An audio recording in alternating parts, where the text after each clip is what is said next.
Salam benim kanalımın seyircileri.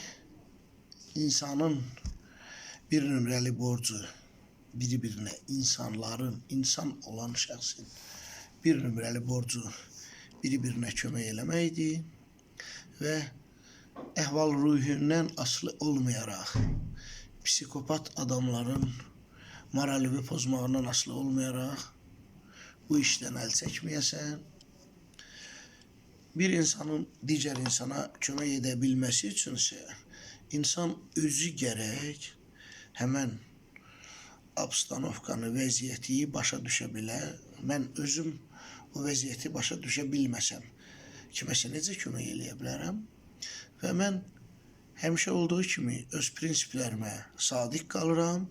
Mən köməyi kitab oxumaqda görürəm. Hamıya boş vaxtında imkan tapdıqda kitab oxumağı tövsiyə eləyirəm. Həmişə də belə tövsiyə eləmişəm. Heç bir kitab evində mənim qohum-əqrəbəm filan işləmir, tanışım.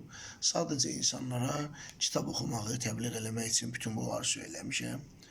Və insanın yazıya aid cavab, oxumağa, yazmağa cavab verən beyin hissəsi, konkret beyin hissəsi yoxdur.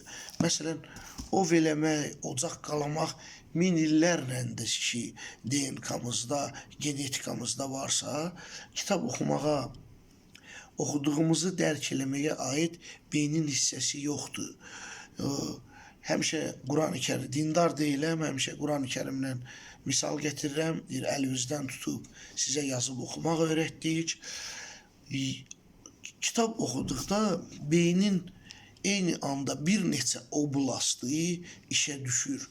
İşarələri tanıma, bu işarələri, simvolları çevirmək, tutuşturma, uyğunlaşdırma, dərk etmə, böyük bir laboratoriya mexanizm işə düşür ki, bu da hər kitab oxuduqca, yeni təəssüratlar yarandıqca yeni neyron topaları yaranmış olur.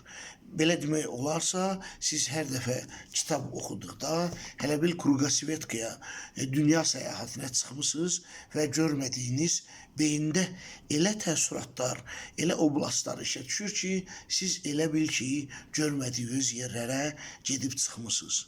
Kitabdan ayrı düşməyək, istənilən çətin vəziyyətdə, rahat vəziyyətdə, heç olmasa bir səhifə gündə qiraət eləyək. Bu qədər özümüzdən müğayət olun.